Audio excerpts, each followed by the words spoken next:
Hello friends, welcome to series yummy town. నేను మీ శిరీషాని. ఈరోజు ఒక super recipe cauliflower pepper fry ఎలా చేయాలో చూసేద్దాం. పప్పు సాంబార్ రసంలోకి సైడ్ డిష్ లాగా చాలా బాగుంటుంది. వీడియో స్కిప్ చేయకుండా చివరి వరకు చూసి మీరు కూడా ట్రై చేసి ఎలా ఉందో కామెంట్ చేయండి. మరి లేట్ చేయకుండా ప్రాసెస్లోకి వెళ్ళిపోదాం రండి.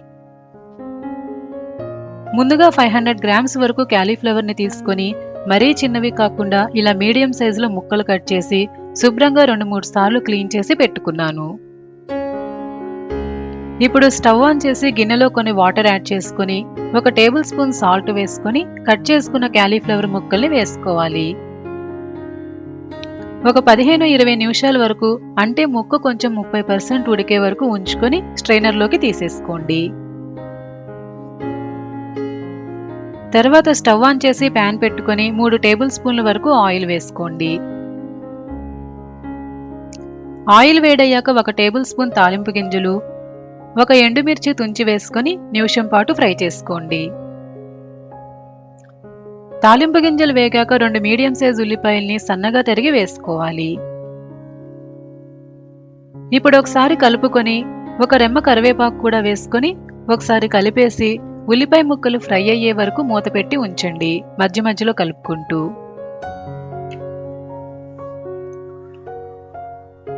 చూడండి, ఉల్లిపాయ ముక్కలు ఇలా ఫ్రై అయిన తర్వాత 2 మీడియం సైజ్ టొమాటోలను సన్నగా తరిగి వేసుకొని ఒకసారి కలుపుకోండి. ఇప్పుడు మూత పెట్టేసి టొమాటోలు కూడా సాఫ్ట్గా మగ్గే వరకు ఉంచాలి, మధ్య మధ్యలో కలుపుకుంటూ.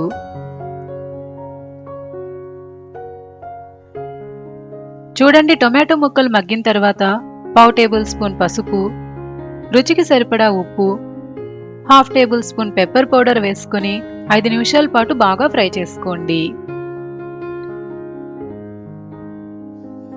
చూడండి, ఆయిల్ ఇలా పైకి వస్తున్నప్పుడు 30% ఉడకబెట్టిన క్యాలీఫ్లవర్ ముక్కల్ని వేసుకొని ఒకసారి బాగా కలపండి.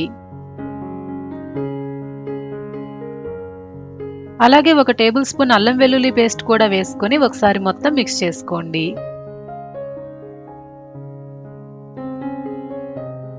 ఇప్పుడు మూత పెట్టేసి 5 నిమిషాలు మగ్గిన తర్వాత ఇంక మూత పెట్టమాకండి. తర్వాత 2 నిమిషాలకు ఒకసారి కలుపుకుంటూ ఫ్రై చేసుకోవాలి. కాడలు కూడా మగ్గే వరకు ఫ్రై చేసుకోండి. చూడండి, ఇలా ఫ్రై అయిన తర్వాత చివరిగా 1/2 table spoon garam masala powder, అలాగే సన్నగా తరిగిన కొత్తిమీర వేసుకొని ఒకసారి కలుపుకొని సర్వ్ చేసుకోండి. అంతే, క్యాలీఫ్లవర్ పెప్పర్ ఫ్రై రెడీ. చూసారా ఎంత సింపుల్ గా అయిపోయిందో? చాలా టేస్టీగా ఉంటుంది. మళ్ళీ మళ్ళీ ఇలాగే చేసుకుంటారు. మరి ఈ సింపుల్ అండ్ సూపర్ రెసిపీ మీకు నచ్చినట్లయితే లైక్ చేసి తెలిసిన వాళ్ళకి షేర్ చేయండి. అలాగే సిరీస్ యమ్మీ టౌన్ ఛానల్ని సబ్స్క్రైబ్ చేసుకొని పక్కనే ఉన్న గంట సింబల్ని ప్రెస్ చేయండి. కొత్త వీడియోస్ పెట్టగానే మీకు తెలుస్తుంది. Thanks for watching.